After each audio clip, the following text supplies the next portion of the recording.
Bonjour et bienvenue dans cette nouvelle émission du Congrès du télétravail, sécurisation des systèmes d'information. L'exception n'est pas la règle. On va parler matériel, réseau, management, les usages, les bonnes pratiques avec nos invités qui sont réunis ici en plateau. Bonjour à Emmanuel Petit. Bonjour. Bonjour Emmanuel. CGI France, service du numérique dont vous êtes le directeur conseil et service. Cyril Elsen, bonjour. Bonjour. Vous êtes le CIO de Serenicity. Et Francis Millot, bonjour. Bonjour. Vous êtes technologie évangéliste chez Systentia, qu'on remercie pour son soutien à son congrès du télétravail.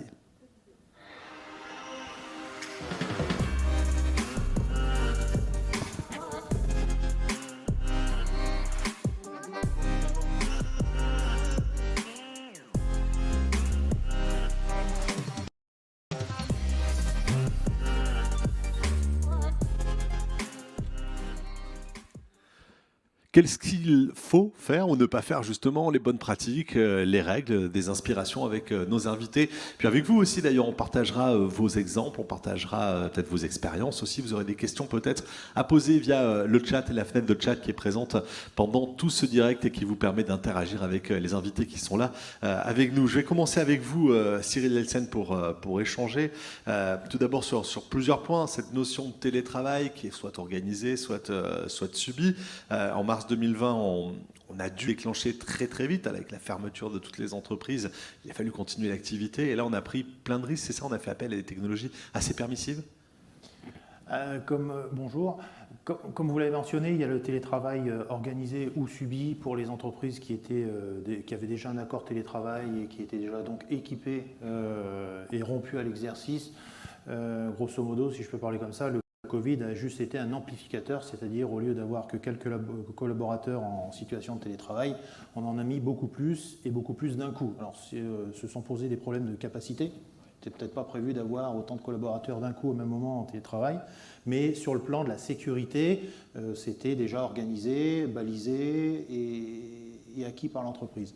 Après, le deuxième sujet, c'est ceux qui ont dû subir le télétravail, auxquels ils n'étaient pas préparés. Pas préparés, peut-être pas autorisés même dans l'entreprise. Pas autorisés, pas préparés, négociés. Pas outillés, avec une obligation de continuité opérationnelle, parce qu'il faut quand même, en Covid, la vie s'arrête. Enfin bref, il faut continuer, il faut que l'entreprise continue. Et là, pour aller plus vite, certains ont vu que travailler de chez soi à distance, les systèmes d'information n'étaient peut-être pas forcément conçus pour être téléopérés, si je peux dire comme ça. Donc, le résultat, ça a été une baisse significative de la sécurité, de la citadelle historique, pour permettre justement aux gens d'accéder au système d'information et d'y accéder tout de suite pour assurer la continuité opérationnelle. Et c'est là, en baissant les donjons de la citadelle, pour que tout le monde puisse rentrer à distance, où on a fait pas mal d'appels d'air. Ce que vous appelez citadelle, c'est le réseau des SI de l'entreprise, en voilà, fait, qui lui est fermé habituellement. Exactement. Avec des outils de confiance. Exactement. Aujourd'hui, jusqu'à beaucoup d'entreprises ont considéré qu'en étant en interne du réseau de l'entreprise, ça suffisait pour être sécurisé et être identifié. Ça ne fonctionne plus du tout quand justement on doit opérer à distance, où là, on n'est plus identifié comme étant à l'intérieur de l'entreprise. On a un vrai risque qui se crée, on va en parler avec vous, Emmanuel Petit. Cette activité de télétravail, elle a ouvert ses portes et il a fallu changer des habitudes. L'idée maintenant, c'est très vite, et on le fait d'ailleurs depuis plusieurs mois, de créer d'autres habitudes, de corriger tout ça. Oui, de part, effectivement, c'est un nouveau risque avec le télétravail auquel les entreprises sont exposées. Un risque à la fois de confidentialité et de vol, puisqu'on n'est plus dans le même environnement de confiance dans lequel vient travailler l'utilisateur, puisqu'il est chez lui, et ce n'est pas forcément le même niveau de sécurité qui est appliqué. Donc il y a des process qui sont amenés à être changés, à évoluer, mais ce qui est important, c'est surtout par rapport à ce nouveau risque, c'est les menaces auxquelles sont associées l'entreprise, qui portent à la fois sur les équipements, l'infrastructure, comme en parlait Cyril évidemment, et puis aussi des process de manière globale. À la fois des process qui peuvent être sur le support IT, d'être peut-être un peu plus permissif parce qu'on va avoir à être plus exposé de façon massive sur les appels support pour renouvellement des mots de passe. Donc on va peut-être être moins vigilant sur le contrôle de l'identité lors du renouvellement du mot de passe par exemple. Et donc c'est tout ceci sur lequel il est important à la fois de l'équipement, de l'infrastructure et du process à prendre en compte. Voilà, on repère ces trois grandes familles de risques en fait, et je comprends que c'est l'humain en fait qui est un maillon essentiel dans tout ça. Oui, l'humain c'est le premier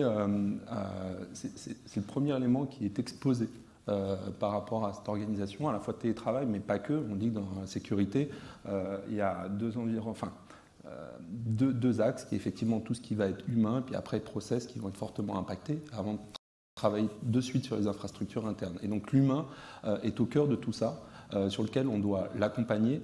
Il ne faut pas uniquement voir l'humain comme un maillon faible ou quoi que ce soit, mais c'est quelqu'un qui va avoir des co-responsabilités dans le cadre de ce télétravail. Il est dans le process, hein. Négatif ou pas, il est dans le process. Exactement. Francis Millot, qu'est-ce qu'il faut vérifier quand on met en place une solution de sécurité, quand on souhaite le développer, une solution de télétravail sécurisé? Qu'est-ce qu'on doit se poser comme question impérativement?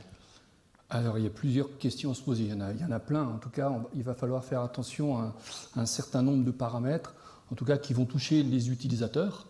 Aujourd'hui, l'utilisateur a un rôle, on le disait, tu viens de le dire, un rôle très important au niveau de l'accès. Et ce que l'on va pouvoir dire, nous, au niveau des utilisateurs, c'est qu'il faut retenir deux notions principales. Lorsqu'on met une solution de télétravail en place, ou même si elle est déjà en place, la première notion, ça va être de connaître en tout cas la fonction des utilisateurs. Et ça va s'articuler autour de deux sujets. Le premier, c'est de connaître le type d'utilisateur pour faire le choix des solutions. Aujourd'hui, il y a des utilisateurs qui n'auront aucun privilège sur le système d'information, donc des utilisateurs, globalement la totalité des utilisateurs en télétravail. Et pour ces utilisateurs-là, il va falloir sécuriser l'accès, mais il va falloir également leur donner l'accès aux applications. Donc il faut sécuriser leur accès, mais leur donner l'accès aux applications. Et il y a une deuxième population d'utilisateurs qui, là, vont avoir des privilèges élevés sur le système d'information. On va parler d'administrateurs, de tiers mainteneurs, d'infogéreurs. En tout cas, ce sont des populations qui ont des droits d'administration sur le système d'information.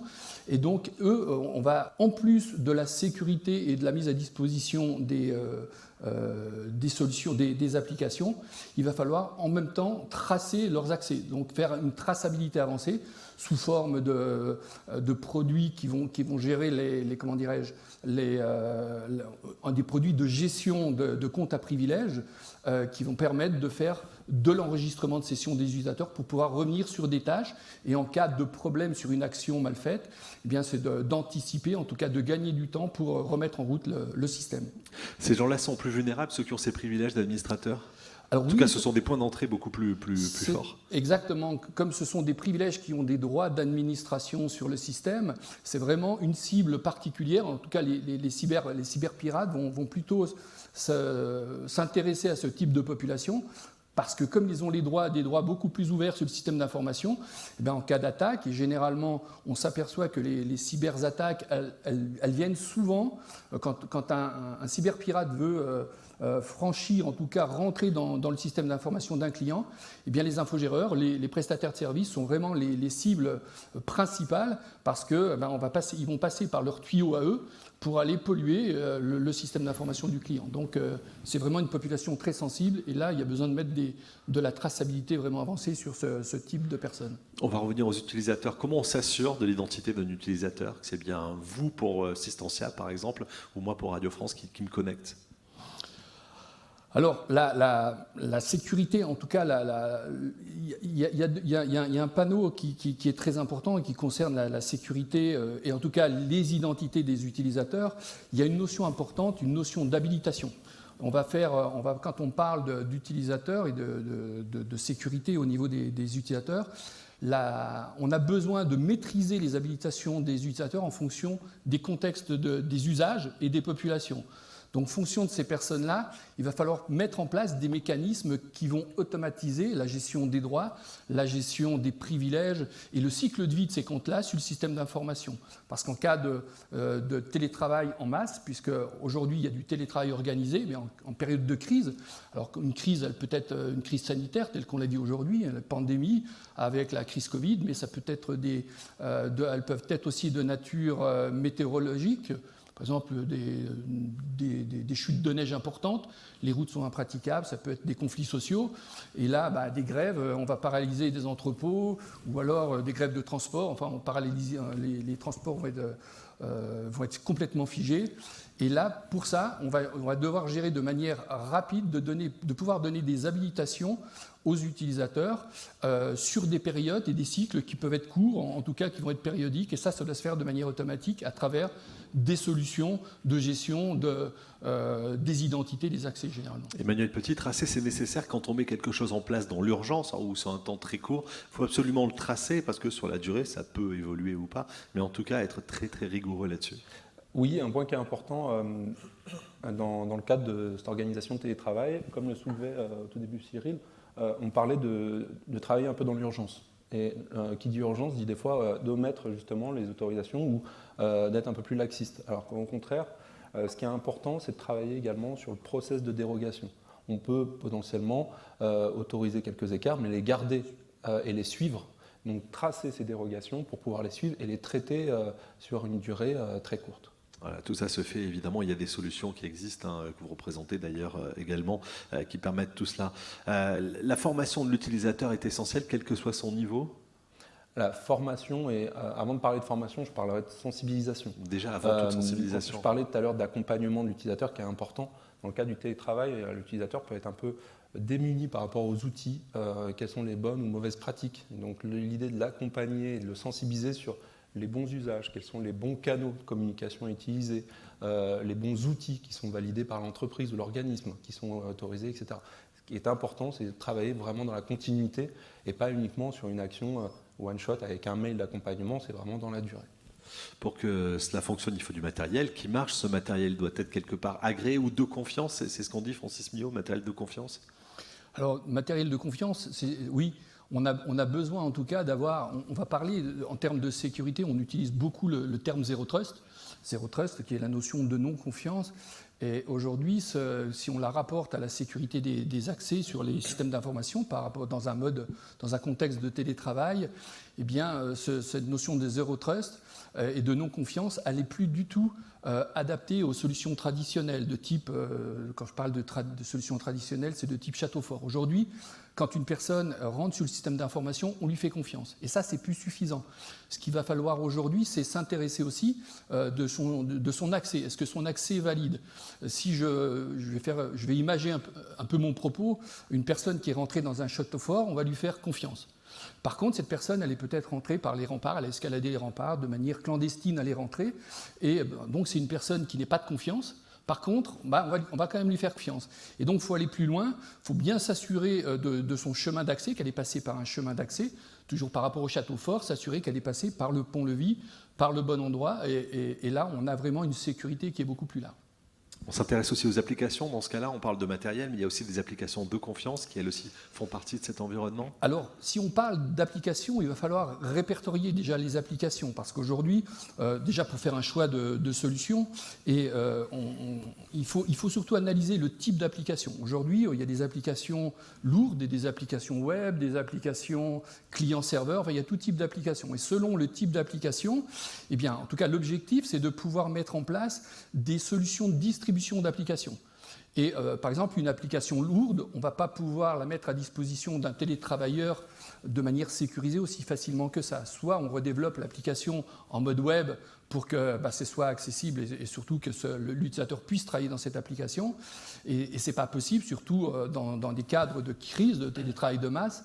Et là, on va s'appuyer sur des technologies de type VDI qui vont permettre de mettre à disposition l'application à travers des protocoles de déport d'affichage qui vont permettre justement d'accéder à ce type d'application à distance. Et en plus, ce qui est important au niveau des applications, c'est de regarder la localisation des applications. Est-ce que ce sont des applications qui sont on-premise, qui sont chez le client? Est-ce que ce sont des applications qui sont en mode SaaS, qui se trouvent à divers endroits? Et fonction de tout ça, on va choisir le type de technologie d'accès.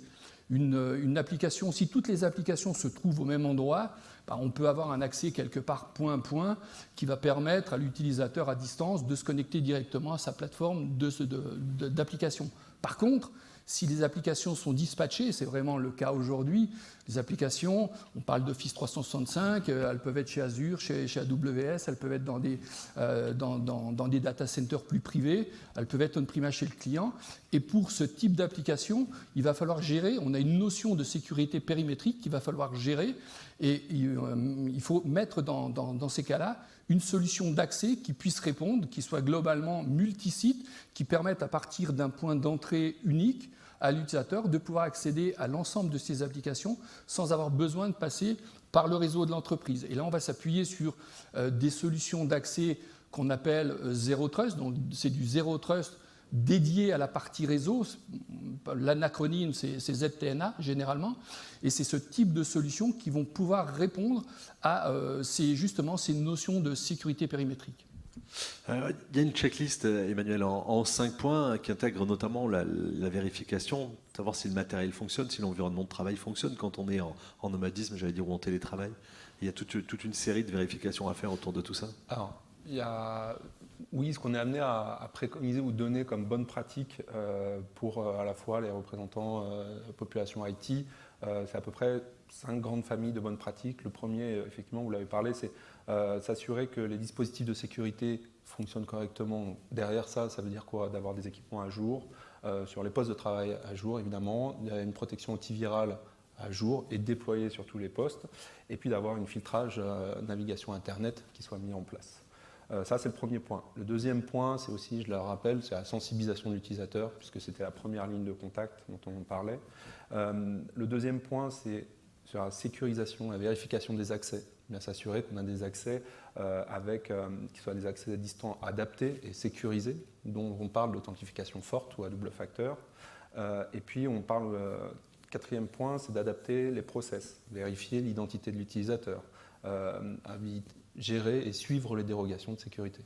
Et le dernier point, ça va être tout ce qui est prendre en compte les nouvelles configurations ou les nouveaux points d'entrée qui auraient pu être mis en place dans le cadre de ce télétravail. On reviendra sur le support notamment dans quelques instants. Je reviens vers vous, Cyril Elsel. Est-ce que dès qu'on veut mettre à disposition des informations via Internet, on prend un risque? Ou est-ce qu'on peut le faire sans prendre de risque? Alors, sans prendre de risque, la réponse est clairement non. Enfin, s'il y a quelqu'un un jour qui vous dit que tout est sécurisable sur le plan technologique, bon, vous pouvez le croire, mais c'est votre avis. Non, à partir du moment où on ouvre un système, il faut le savoir, il faut prendre toutes les dispositions pour chiffrer, authentifier, comme l'a dit Francis, c'est-à-dire les droits d'habilitation. Qui a le droit de faire quoi? Ça, c'est la première question. La deuxième question qu'il faut se poser pour publier sur Internet, c'est qui a fait quoi, c'est-à-dire la traçabilité, de façon à voir, j'ai été compromis, mais autant que je le sache avant que toute la planète je le sache, sauf moi. Et ensuite, il faut, comme le disaient nos grands-parents, ils nous disaient autre chose, mais moi je l'ai transcrit à mes enfants, je dis tournez cette fois la molette avant de cliquer. Pour éviter, voilà, parce qu'une fois qu'on est exposé dans le domaine public et qu'on expose nos informations, on n'est pas totalement sûr avec qui on parle. On parlait tout à l'heure de l'authentification. Est-ce que vraiment je m'adresse au serveur de mon entreprise? Est-ce que c'est ma hiérarchie qui me demande de faire une action qui peut paraître urgente, fondamentale pour la boutique, qui consiste grosso modo à faire un virement bancaire en catimini, enfin bon, ce qu'on appelle l'arnaque au président. Ça, c'est, je dirais, des escroqueries par malice informatique, c'est pas de la cyber. Ça, c'est la première chose, c'est l'humain. Je clique pas sur tout ce qui bouge, je crois pas tout ce qui m'est mis, même si c'est mon patron qui m'écrit en disant faut faire quelque chose. Un bon coup de téléphone, des fois, ça sert. Et après, lorsque vous êtes sur Internet, ça veut dire que tout le monde a accès à vos informations. Donc, il faut, pareil, mettre les bons guichets. Qui a le droit de faire quoi et quand?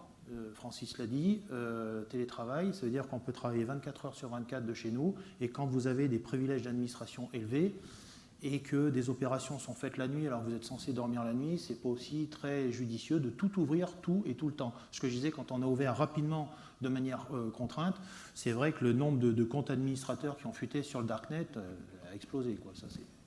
Si on revient à des solutions collaboratives qu'on utilise tous ou qu'on a presque tous utilisées, il y a quelques règles de prudence là-dessus, vérifier ce qu'on signe, les conditions d'utilisation sur lesquelles on passe souvent très vite.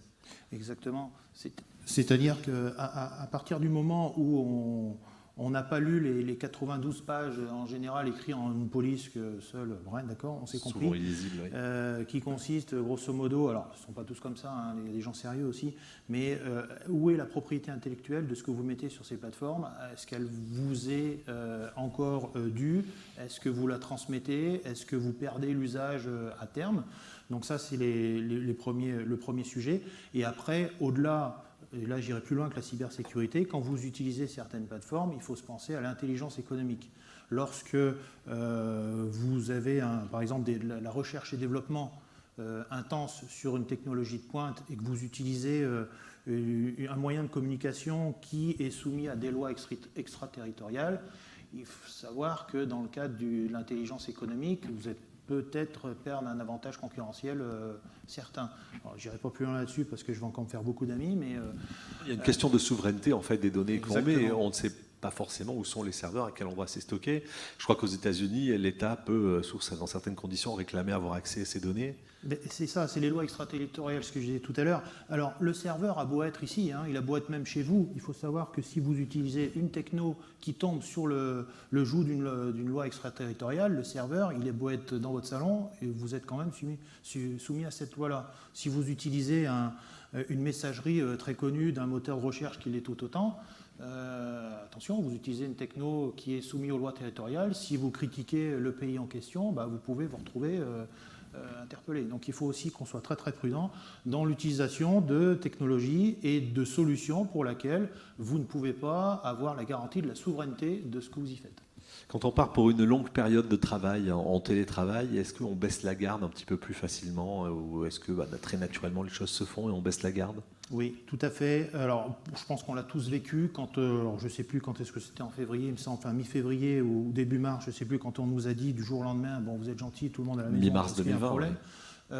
On a commencé à tous, bon, alors pour ceux qui étaient équipés, à continuer à enchaîner des visios de 6h du matin à 22h, parce que quand vous travaillez aussi bien avec l'Asie que les États-Unis, vous vous apercevez que vous faites le follow the sun.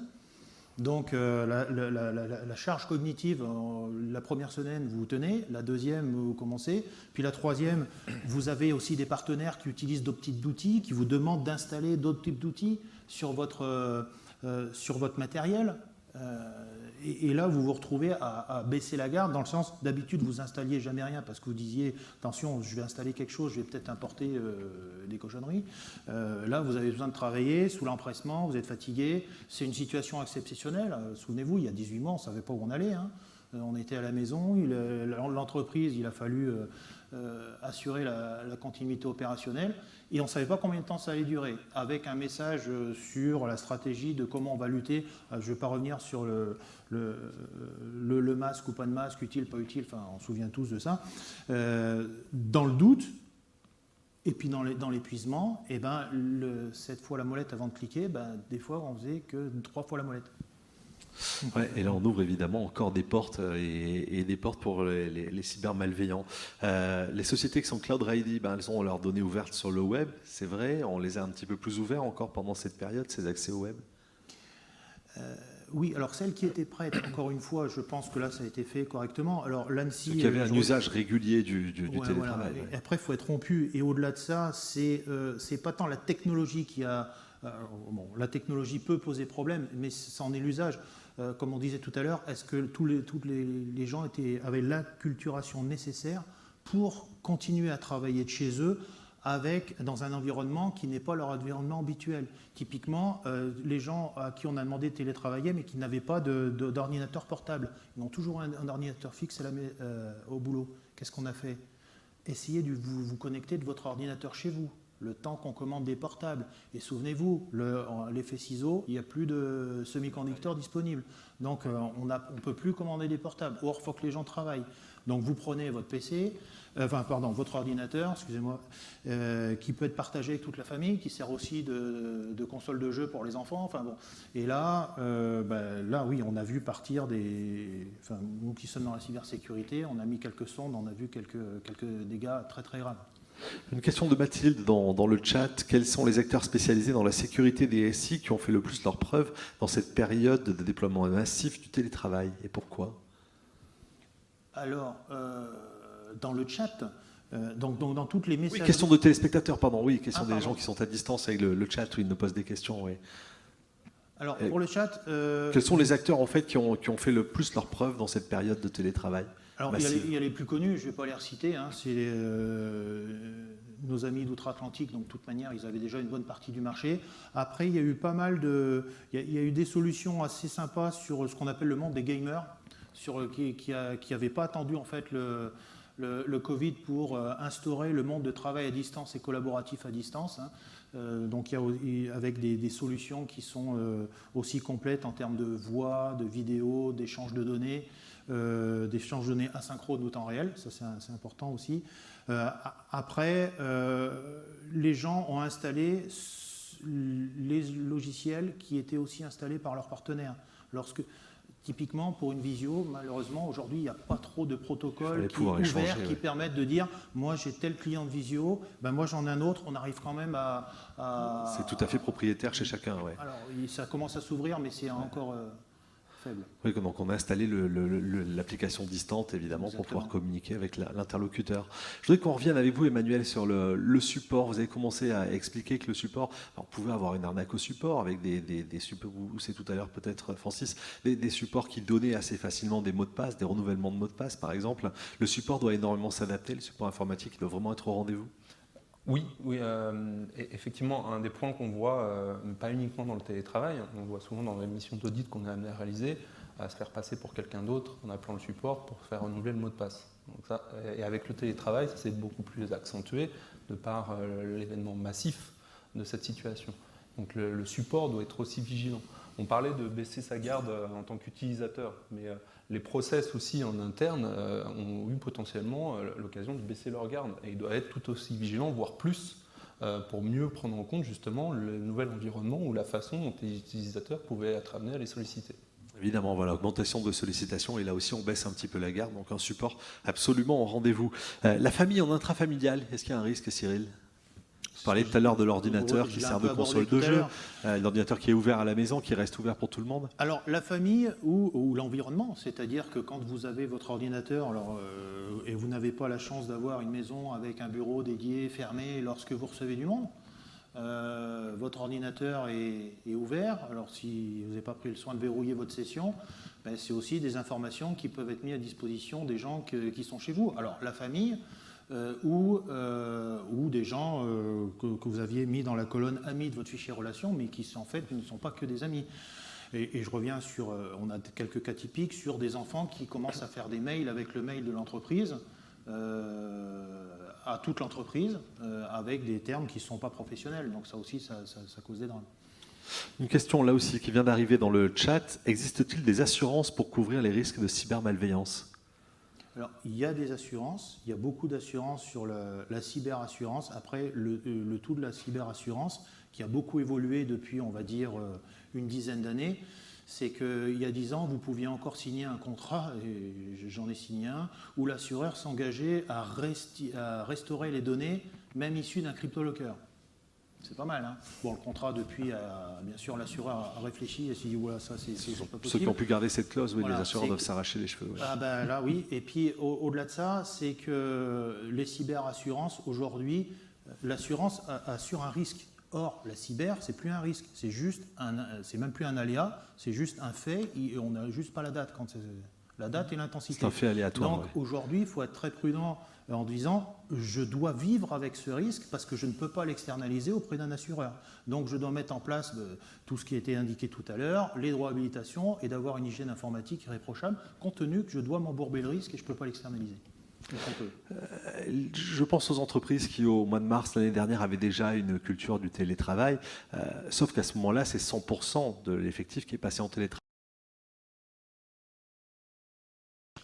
Alors, Francis, allez, pardon. Oui. Non, oui. Francis, Cyril également, oui, allez-y. Vas-y, Francis. Non, il y a plusieurs facteurs à prendre en compte. En tout cas, la masse, la volumétrie d'utilisateurs, elle va conditionner en tout cas les choix stratégiques des entreprises en télétravail. Aujourd'hui, quand on va à une société qui avait un mode de télétravail minimal pour quelques utilisateurs pendant la crise, on va parler de télétravail de masse, a dû mettre des dizaines, des centaines de collaborateurs en télétravail.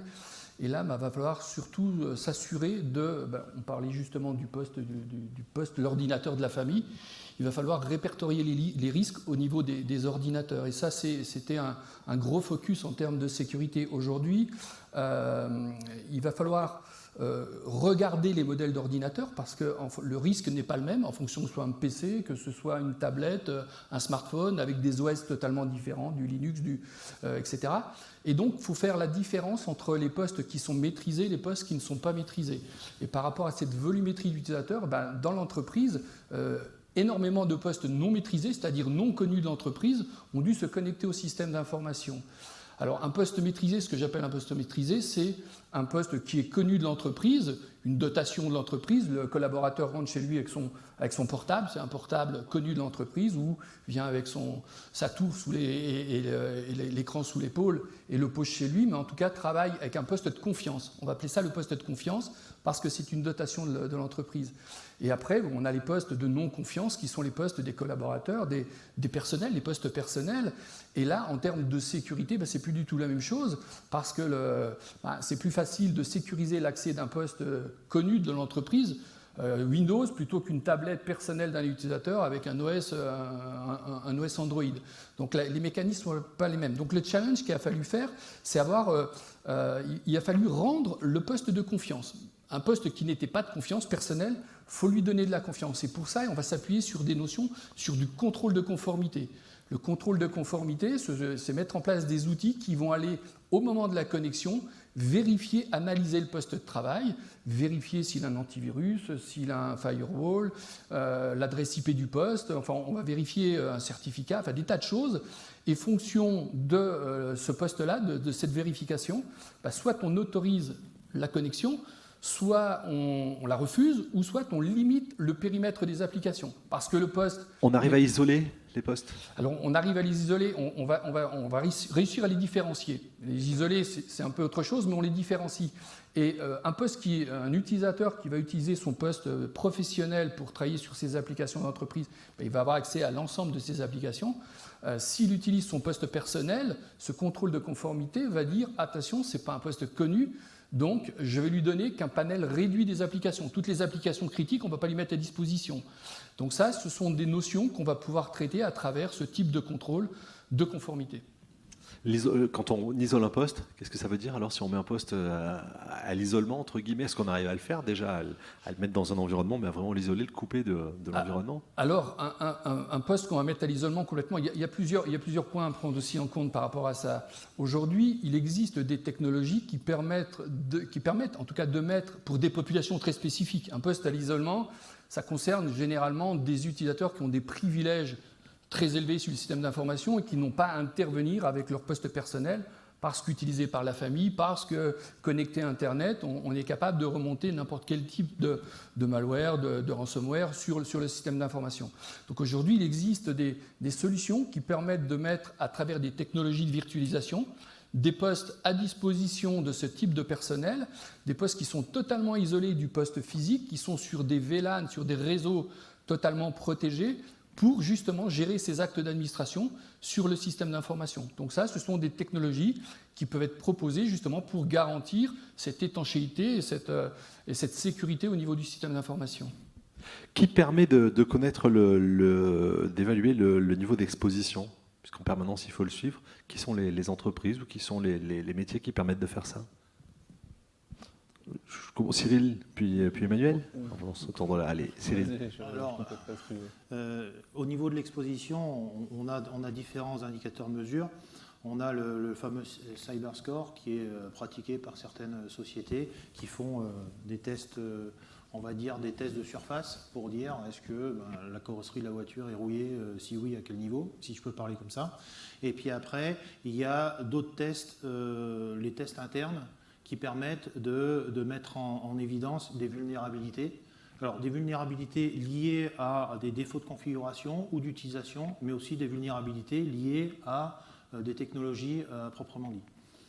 Tout ça existe en fait, mais ça doit être réactualisé en permanence. On refait des repasses en permanence puisque cet environnement change à la seconde, mais à la minute. Oui, pour compléter également ce que tu disais, Cyril, il y a effectivement les évaluations qui sont externes, telles qu'avec des outils d'évaluation de scoring, et il y a également l'organisme en lui-même qui se doit d'évaluer les mesures de sécurité et l'application de ces bonnes pratiques de sécurité. Et cette évaluation doit être faite d'une part en interne, par les équipes IT notamment, ou de sécurité, mais aussi peut être complétée par des évaluations d'organismes tiers, en réaliser des tests techniques, des tests d'intrusion par exemple, ou des évaluations sur le niveau organisationnel de maturité sécurité. Cyril ? Oui, au-delà, on s'est posé la question, nous au sein de Serenicity, de dire comment on peut évaluer le taux d'exposition d'entreprise. Et je me suis posé la question, j'ai chaud, j'ai froid. Alors quand il fait 20 degrés, je sais à peu près voilà quelle température il fait. Quand il fait 0 degré, je sais que je dois aller mettre un pull. Quand il fait 40, je sais que je dois allumer la clim.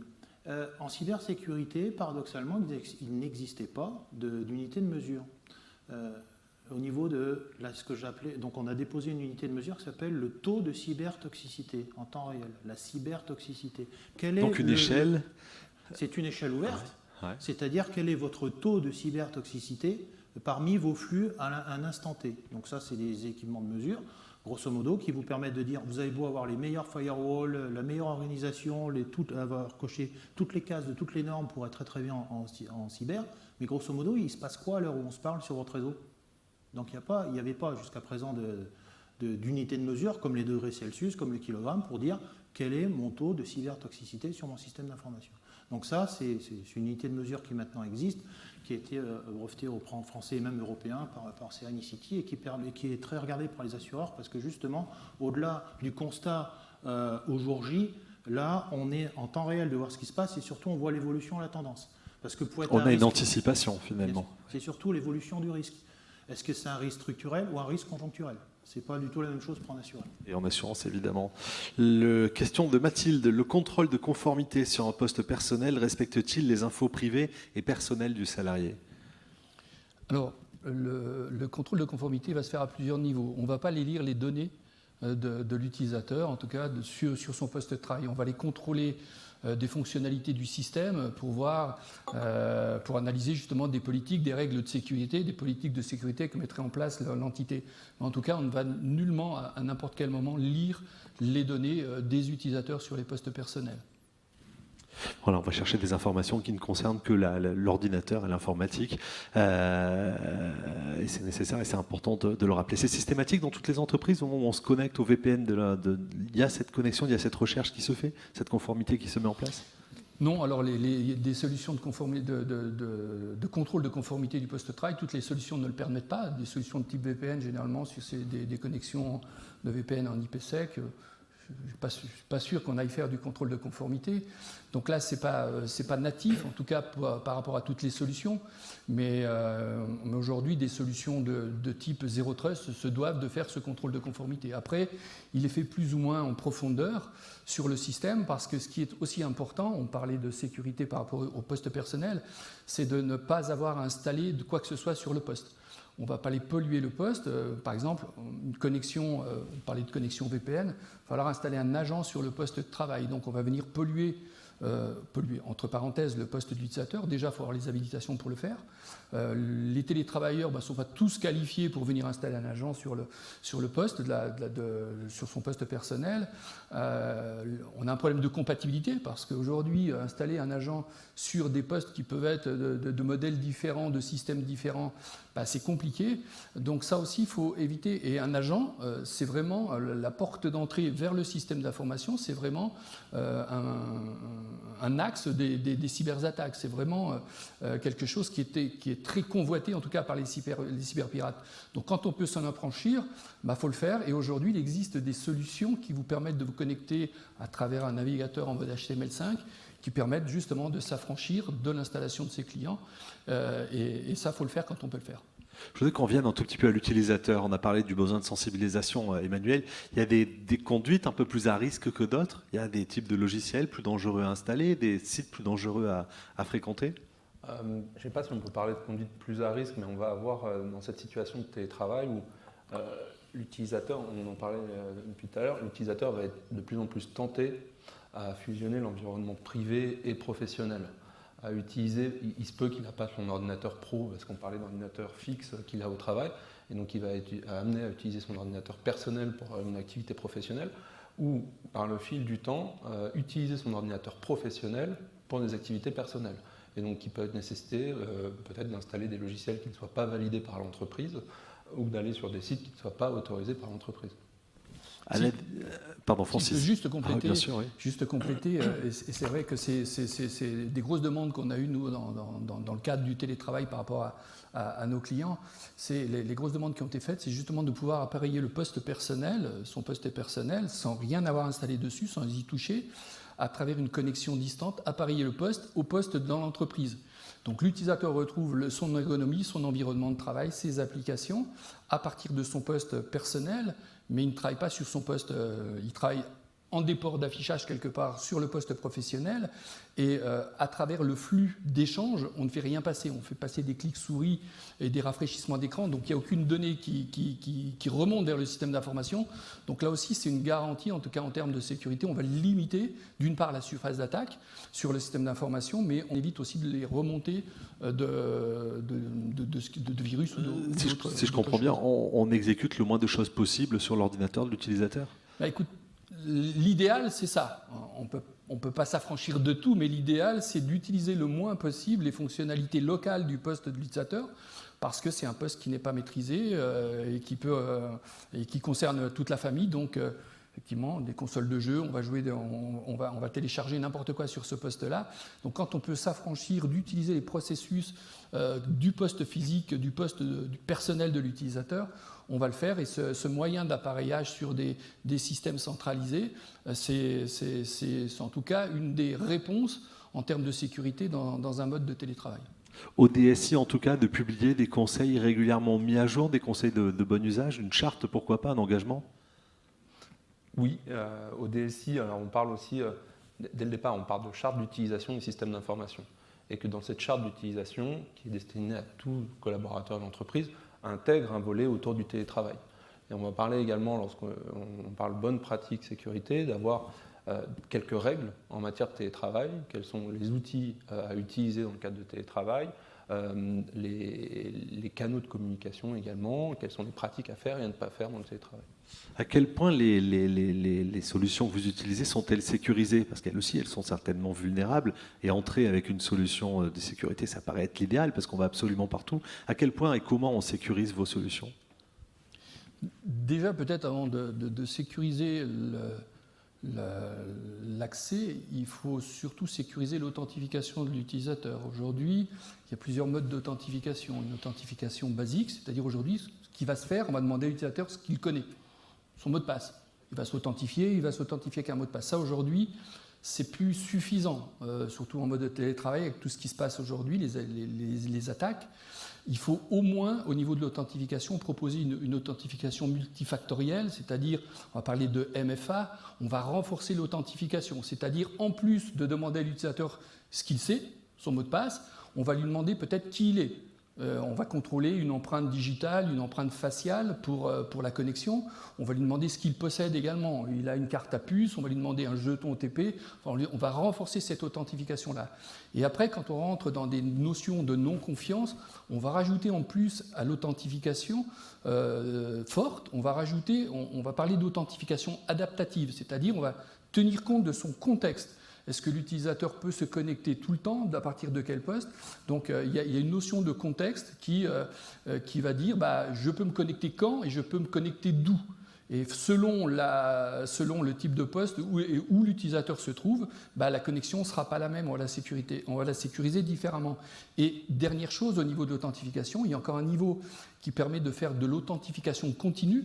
Donc l'authentification continue, c'est on va demander en plus à l'utilisateur ce qu'il fait et comment il le fait. C'est-à-dire on va, à travers des outils d'intelligence artificielle qu'on intègre dans des produits, on va être capable d'analyser le comportement de l'utilisateur. On sait qui il est au moment où il se connecte, Mais après, tout au long de sa session, on n'est pas sûr que ce soit toujours la même personne, la bonne personne. Donc ces outils-là vont aller faire une empreinte comportementale, vont analyser la manière dont l'utilisateur travaille, et fonction de ça, on va créer une empreinte comportementale, une empreinte biométrique qu'on va stocker dans le système. Donc chaque utilisateur aura sa propre empreinte. Et si malencontreusement, comme tu le disais, un utilisateur, un poste ouvert à la maison, on invite des gens où les enfants viennent dessus et commencent à travailler. On va regarder la manière dont les personnes travaillent. On va comprendre que ce n'est pas le bon utilisateur, quelqu'un qui s'est connecté avec le mot de passe de la personne, mais ce n'est pas la bonne personne, ou un cyberpirate qui, à distance, va usurper le compte de l'utilisateur, c'est-à-dire va se faire passer pour l'utilisateur parce qu'il a récupéré son mot de passe. Eh bien, le système va pouvoir détecter que la manière de travailler n'est pas la bonne et va appliquer une action, c'est-à-dire on sera capable de redemander une authentification, on peut arrêter la session, enfin en tout cas on peut interagir pour empêcher l'utilisateur parce qu'on considère que l'utilisateur n'est pas la bonne personne. On pourrait imaginer que cette intelligence artificielle analyse et envoie un message type vous n'êtes pas Francis Millot, c'est pas vous. On peut l'imaginer, mais c'est pas toujours bien d'envoyer des messages à la personne qui pirate. Mais on pourrait fermer des accès, par rapport à cette analyse-là. On peut locker des sessions, on peut bloquer des comptes, on peut déverrouiller, c'est-à-dire on peut carrément même arrêter la session de l'utilisateur, complètement l'éjecter, donc on peut faire ce que l'on veut. L'idée plutôt, c'est de prévenir les administrateurs de l'entreprise en disant c'est peut-être pas la bonne personne qui travaille. Il faut peut-être mieux le voir dans ce sens-là, mais en tout cas, on est capable de déclencher cette alerte. Bien sûr, on est capable d'alerter si le système considère qu'il y a un écart entre la personne et son empreinte. Cyril Delcel, sur cette sécurisation des systèmes de sécurité ? Par rapport à ce que vient de dire Francis, c'est le cas courant de ce qu'on voit aujourd'hui à distance, c'est-à-dire qu'on n'a plus le troisième principe des sécurités. Je rappelle les trois principes, c'est ce que je sais, donc ce que je sais c'est le mot de passe, ce que je porte, alors ce que je porte c'est en général la carte bleue, donc on a la carte bleue et le code PIN, et ce que je suis. Donc ce que je suis, c'est la biométrie, les empreintes, qu'ils soient digitales et tout. Aujourd'hui, pour les opérations critiques, il faut cumuler les trois. Donc il faut le mot de passe, un outil, en général c'est un smartphone ou un autre dispositif. Et ce générateur que je suis, de code par exemple. Ouais, ce que je suis, ça veut dire que même j'ai le smartphone, j'ai le mot de passe, mais il faut que je mette mon empreinte ou la reconnaissance faciale. De façon à dire, parce que je peux m'être fait voler mon mot de passe, je peux m'être fait voler mon smartphone. Bon, ça ne sécurisera jamais j'agis sous la contrainte, mais ça dépasse le cadre de la cyber. Mais avec ces trois facteurs-là, on arrive à faire des choses assez robustes quand même aujourd'hui. On avait déjà sécurisé. Ou alors je peux transmettre mon mot de passe effectivement à quelqu'un, je peux transmettre mon smartphone, un petit peu plus difficile de les transmettre. Pour les empreintes digitales, on est d'accord, on fait moins souvent. On fait moins souvent. Les transmet pas. Emmanuel, là aussi, sur la sécurisation de ces systèmes de sécurité. Le point le plus important a été notamment cité, qui est l'accès, l'authentification forte, c'est vraiment celui-ci le plus important. Après, c'est de bien s'assurer d'avoir des équipements régulièrement à jour, qui est aussi un axe extrêmement important pour éviter que toute faille puisse être exploitée. Qu'est-ce qu'on appelle les shadow IT ? Le shadow IT, c'est ni plus ni moins ça peut être des applications, des solutions qui ne sont pas sous la maîtrise de la DSI, de l'équipe IT, et qui sont utilisées par les utilisateurs dans leur quotidien, alors que des solutions ne sont pas forcément connues. Un exemple concret qui pourrait être une solution en environnement cloud, SaaS, qui est utilisée régulièrement et qui peut être soumis à licence s'il y a plus de 500 utilisateurs qui s'approprient l'utilisation en même temps, mais des applications unitaires ou des accès unitaires pourraient passer sous le radar de ce type de licence. C'est par exemple quand on râle après l'IT parce qu'on ne peut pas installer telle ou telle autre application, c'est pour cette raison-là, c'est pour éviter tout ça évidemment. La difficulté avec le shadow IT, c'est devenu tellement simple de dire je vais prendre un serveur chez tel ou tel hébergeur et donc je peux construire mon système d'information parce que c'est du clic, c'est du graphique, tout va bien. Il y a quand même un événement assez récent qui a mis en lumière le fait que le shadow IT c'est bien, mais c'est pas aussi catégorique. Souvenez-vous, il y a un hébergeur du nord de la France qui a eu un problème d'incendie. OVH, oui. Je ne sais pas si on peut citer de marque, mais bien sûr, oui. Voilà. Donc, et la première chose qui a été dite, c'est scandaleux, c'est pas sécurisé et tout. Non. Vous avez signé un contrat avec cet hébergeur, vous avez juste pas compris ce que vous avez signé. Il y a ces exclusions dans les CGU dont vous parliez tout à l'heure. Au-delà des exclusions, c'est qu'il a dit pour telle offre, eh ben, vous avez tel service. Ça ne s'improvise pas, enfin, ça ne se devine pas. Si vous n'êtes pas du métier, vous n'avez pas compris que finalement vous n'aviez pas de sauvegarde. Ou alors la sauvegarde était sur le même site quand il y en avait une. Et là, quand c'est un particulier qui a fait ça, ou un artisan, une TPE, ça on peut se l'accepte, comprendre. oui. Mais quand c'est des professionnels, on en a entendu pas mal venir sur les On a plateaux. vu beaucoup de pour sites dire, internet disparaître c'est à un ce moment-là. scandale, Oui. ils n'ont pas Ou de respecté. bases de données, oui. Voilà, ils ont pas respecté. Si, alors ils l'ont tout à fait respecté. Sauf qu'aujourd'hui, force est de constater que vous l'avez pas compris. Et le shadow IT, c'est ça le danger. C'est de dire, c'est on a ça aussi, l'impression que tout marche jusqu'au jour où. Hein. C'est pas aussi simple que ça. Emmanuel? C'est effectivement tout ce qui est autour de la donnée. Et ça fait typiquement le lien. On a l'impression des fois d'utiliser des applications que tout est sous contrôle, alors qu'il y a une responsabilité, j'en parlais aussi tout à l'heure, co-responsabilité utilisateur, qui est de la sauvegarde de ces données. Et on rentre aussi dans le télétravail, de s'assurer qu'on sauvegarde ces données, même dans une activité de télétravail, et qu'on ait des moyens pour les sauvegarder. Avec des informations et des données qui voyagent et qui baladent. L'important, c'est de les recentrer à un endroit, les classer, les classifier aussi, c'est essentiel. Après, c'est encore un autre travail. C'est encore un autre travail. Ce qui est important, pour éviter de parler tout de suite de classification, c'est idéal de pouvoir classifier d'un niveau de sensibilité, peu sensible, moyennement sensible, les documents. C'est très bien, mais parfois les entreprises n'ont pas forcément les moyens de faire ce type de classification. Il y a un minima de revenir. C'est une donnée qui nécessite d'être partagée par plusieurs collaborateurs ou peu de collaborateurs. Et en fonction de ça, comment je partage ma donnée ou comment j'échange avec quelqu'un d'autre. On va refermer cette émission. À moins que vous ayez encore une question ou deux qui arrivent dans le chat. Pendant ce temps-là, je vous proposais de prendre 2 minutes chacun votre mantra pour la cybersécurité. Je commence avec vous, Francis. Aujourd'hui, si on doit parler de cybersécurité, en tout cas, c'est s'assurer que l'utilisateur, globalement, n'aille pas infecter un système d'information. Alors, plusieurs pans pour pouvoir s'en assurer, parce qu'aujourd'hui, l'utilisateur peut faire des actes intentionnels, dire va travailler, va faire une bêtise, et donc il faut s'affranchir en tout cas, il faut pouvoir l'en empêcher. Et donc aujourd'hui, en termes de sécurité, eh bien, c'est de mettre en place les produits qui vont permettre de ne rien avoir installé sur un poste de travail, par exemple, de ne pas toucher au poste de l'utilisateur, d'aller centraliser sur une plateforme sécurisée, peu importe où elle se trouve, chez un hébergeur, dans un cloud, on-premise quelque part, mais d'aller centraliser une plateforme d'accès où on ne fait pas justement naviguer la donnée. Tu parlais de gérer le niveau de sécurité des données, mais globalement, l'intérêt, c'est que la donnée ne circule pas entre le poste de la personne vers le système d'information. C'est de mettre en place des plateformes d'accès qui vont pouvoir gérer tous les process en centrale, et il n'y a rien qui transite entre le central et le poste utilisateur. Donc on va déjà garantir, on va avoir une pérennité, une sécurité au niveau de la donnée, et c'est surtout de bien différencier les populations, les usages des personnes, les personnes qui ont des privilèges, celles qui n'en ont pas, de manière à sécuriser l'infrastructure ou leurs accès de manière différente,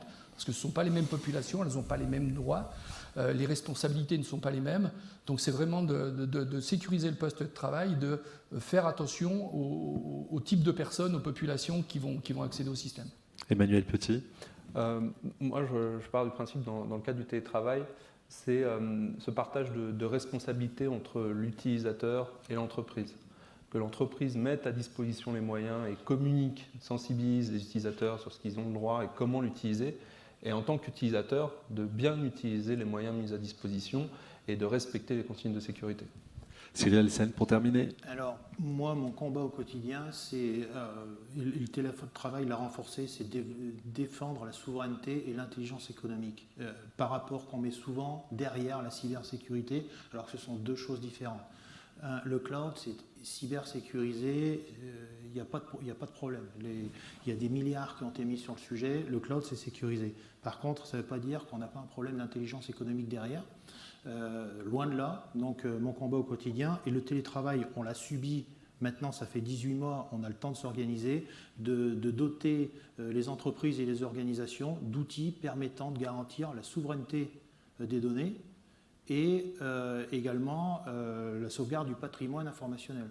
On a vu l'invalidation des différentes lois extraterritoriales, le Privacy Shield, alors je ne suis pas juriste, je me trompe peut-être dans les termes, mais Derrière tout ça, attention, il ne faut pas se leurrer, il y a une compétition économique qui est terrible, et le fait de confier ces données à tel ou tel prestataire, voilà, il faut être très très prudent. Et aujourd'hui, mon combat, c'est la cybersécurité. Pour moi, c'est un sujet, mais qui ne doit pas obfusquer l'intelligence économique et la souveraineté. Merci beaucoup à tous les trois pour cet échange très nourrissant sur la thématique que l'on avait souhaité aborder. Sécurisation des systèmes d'information, l'exception n'est pas la règle, matériel, réseau, management, usage et bonnes pratiques. Merci d'avoir échangé, évidemment. On peut poursuivre cet échange avec vous hors antenne. Le congrès du télétravail continue, évidemment, sur le site internet congrèstélétravail.com. À très bientôt.